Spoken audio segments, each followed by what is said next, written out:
জ্ঞানার্জনের একটা মূলনীতি তোমাদের সাথে আজকের এই প্রোগ্রামে শেয়ার করে আমি আমার সংক্ষিপ্ত আলোচনা শেষ করব। ইসলামিক জ্ঞান হোক কিংবা কনভেনশনাল জ্ঞান হোক, জ্ঞানার্জনের জন্য তিনটা বিষয় অপরিহার্য, এটা আমাদের খেয়াল রাখতে হবে। এক নাম্বার হচ্ছে বিনয়, দুই নাম্বার হচ্ছে সফর, তিন নাম্বার হচ্ছে সবর।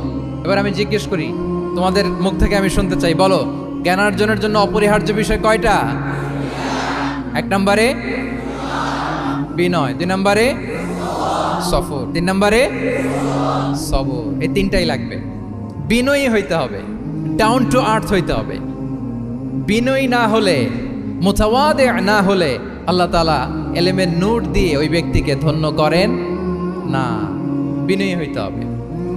বলা যাবে না যে আমি সব শিখে ফেলছি, আমি সব জানি, আসলে কিছুই জানি না, আসলে কিছুই জানি না। অনেক পড়াশোনা করার একটা বড় সুবিধা হচ্ছে আমি যে কিছুই জানি না এটা জানা যায়। যারা অনেক পড়াশোনা করে, গভীর জ্ঞান অর্জন করে, অনেক পড়াশোনা করার একটা বড় ফায়দা হচ্ছে যে এটা জানা যায় সব শেষে যে আমি কিছুই জানি না। আবুন নওয়াস একটা চমৎকার কবিতা লিখেছেন। উনি বলেছেন, ফাকুল্লি মা ইয়াদদাই ফিল ইলমি ফালসাফাতান হাফিজতা শাইআন ওয়া গাবাত আনকা আশিয়াউ।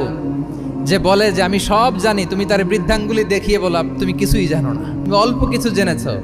মহাবিশ্বের অনেক রহস্য তোমার কাছে এখন অধরা, এখনো অধরা, অজানা। ওয়া ফাওকা কুল্লি যী ইলমিন আলিম। জ্ঞানীর উপরও জ্ঞানী আছে, জাননেওয়ালার উপরও জাননেওয়ালা আছে। তাহলে বিনয় যেন আমাদের পোশাক হয়, আমরা যেন বিনয়ী হই। আমরা যার কাছ থেকে নলেজ নিব, ইলম নিব, তার কাছে বিনয়ী হইতে হবে। যেই পাত্রে পানি ঢালবো এটা থাকবে নিচে, আর যেই গ্লাস থেকে ঢালা হবে ওইটা থাকে উপরে। মুসা আলাইহিস সালাম একবার বনি ইসরাইলের মাঝে আলোচনা করছিলেন। হঠাৎ এক লোক বলে যে, ইয়া নবী আল্লাহ, মান আ'লামু ফিল আরদ, বর্তমান পৃথিবীতে সবচেয়ে বড় জ্ঞানী কে? তো মুসা আলাইহিস সালাম বলে ফেললেন, আনা, আমি সবচেয়ে বড় জ্ঞানী। এটা ভুল বলেন নাই, কারণ যাকে আল্লাহ তাআলা ওহির জ্ঞানে ধন্য করেন তিনিই তো সবচেয়ে বড় জ্ঞানী। তো আল্লাহ তাআলা এই রেসপন্সটা, এই আনসারটা পছন্দ করেন না। আল্লাহ তাআলা চাচ্ছিলেন মুসা আলাইহিস সালাম যদি বলতো যে আল্লাহই ভালো জানে বা আল্লাহু আ'লাম, আল্লাহই সবচেয়ে জ্ঞানী, এটা আল্লাহ পছন্দ করতেন। তো উনি যখন বলে ফেলছেন আমি, আল্লাহ বলে, না মুসা, তুমি যে বলে ফেললে আমি সবচেয়ে বড় জ্ঞানী, তুমি তো সবচেয়ে বড় জ্ঞানী নও, তোমার চেয়ে বড় জ্ঞানী আছে। শুনে তো মুসা আলাইহিস সালাম অবাক, কি আমার চেয়ে বড় জ্ঞানী কোথায়? আল্লাহ বললেন, ইযহাব ইলা মাজমাইল বাহরাইন, দুই সাগরের মিলনস্থলে যাও, ওখানে আমার এক বান্দা আছে, ইসমুহু খাদির। এই খাদির, যারে আমরা বাংলায় খিজির বলি আর কি, এই খিজির তোমার চেয়েও জ্ঞানী। আল্লাহু আকবার। আপনারা সূরা কাহাফের তাফসীর পড়লে জানতে পারবেন। গেলেন, নৌকার মধ্যে বসা, হঠাৎ একটা চড়ুই পাখি এসে সাগরের পানি খাচ্ছে। অনেক, to make the long story short, বড় স্টোরিকে আমি ছোট করে বলছি। দুইজন নৌকায় বসা, একটা চড়ুই পাখি এসে সাগরের পানি খায়। তো খিজির আলাইহিস সালাম বললেন, মুসা, চড়ুই পাখিটা দেখতে পাচ্ছ? মুসা আলাইহিস সালাম বললেন, হ্যাঁ দেখতে পাচ্ছি। চড়ুই পাখি যে পানি খেলো এইমাত্র, এটা দেখেছো? হ্যাঁ দেখেছি।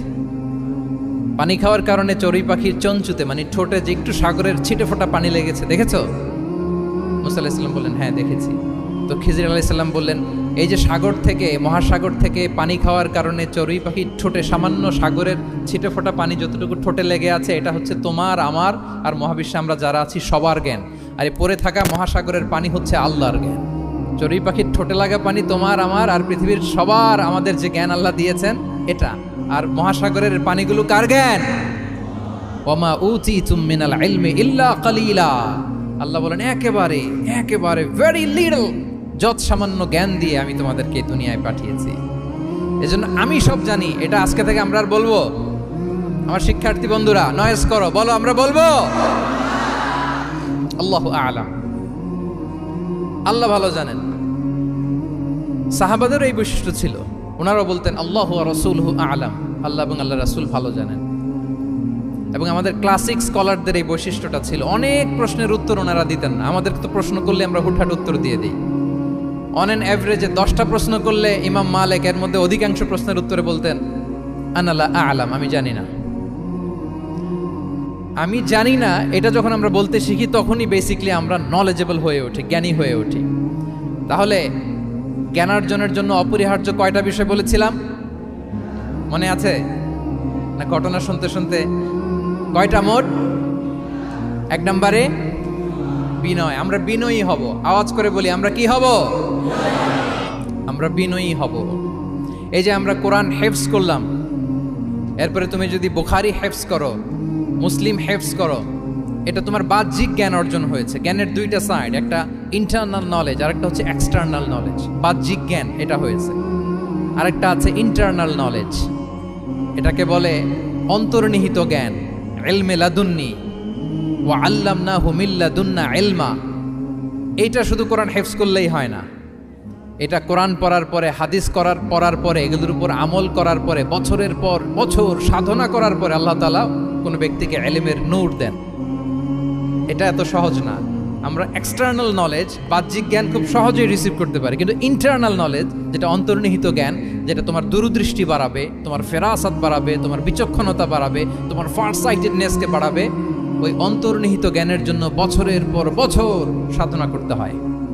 সো আমরা যেন বিনয়ী হই, এটা হচ্ছে নাম্বার 1। 2 নাম্বার কি বলেছিলাম? সফর।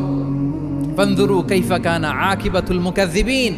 আল্লাহ বলে সফর করো, সিরু ফিল আরদ, ট্রাভেল করো। ট্রাভেল করলে তোমার চোখ খুলে যাবে।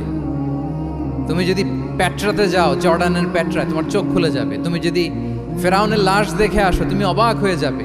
তুমি যদি জর্ডানের ডেড সি ঘুরে আসো, তুমি অবাক হয়ে যাবে। 1000টা বই পড়ে তুমি ওই জ্ঞান অর্জন করতে পারবে না, যেই জ্ঞান তুমি ট্রাভেলিং করে অর্জন করতে পারবে। তাহলে ভ্রমণ করতে হবে। আর 3 নম্বরে কি বলেছিলাম? সবর, মানে হার্ড ওয়ার্কিং হইতে হবে। পরিশ্রমের কোনো বিকল্প নাই। There is no alternative to be hard working. কোনো বিকল্প নেই, হার্ড ওয়ার্ক তোমাকে করতেই হবে। এটাই সবর। এই 3টা প্রশিক্ষণই আল্লাহ তাআলা মুসা আলাইহিস সালামকে দিয়েছিলেন। লম্বা ঘটনা, তিনি খিজির আলাইহিস সালামের সাথে সফরও করেছেন, ওনার কাছে যে বিনয়ী হয়েছেন, তারপরে বারবার উনি ধৈর্যহারা হয়ে যাচ্ছিলেন, আল্লাহ ধৈর্যেরও পরীক্ষা নিয়েছেন। তাহলে বিনয়, সফর এবং সবর, এই 3টা জিনিস জ্ঞান অর্জনের জন্য অপরিহার্য। এই ফিচারগুলো দিয়ে, এই ক্যারেক্টারিস্টিক্সগুলো দিয়ে যেন আল্লাহ তাআলা আমাদেরকে ধন্য করে। আমরা সবাই পড়ি আমিন। আমরা আল্লাহর কোরআনকে যেভাবে হৃদয়ে ধারণ করতে পেরেছি, আমরা যেন কোরআনের তাদাব্বুরের মধ্য দিয়ে, কোরআনের রিফ্লেকশনগুলোর সাথে নিজেদের অ্যাটাচমেন্ট বাড়ানোর মধ্য দিয়ে আলোকিত মানুষ হতে পারি।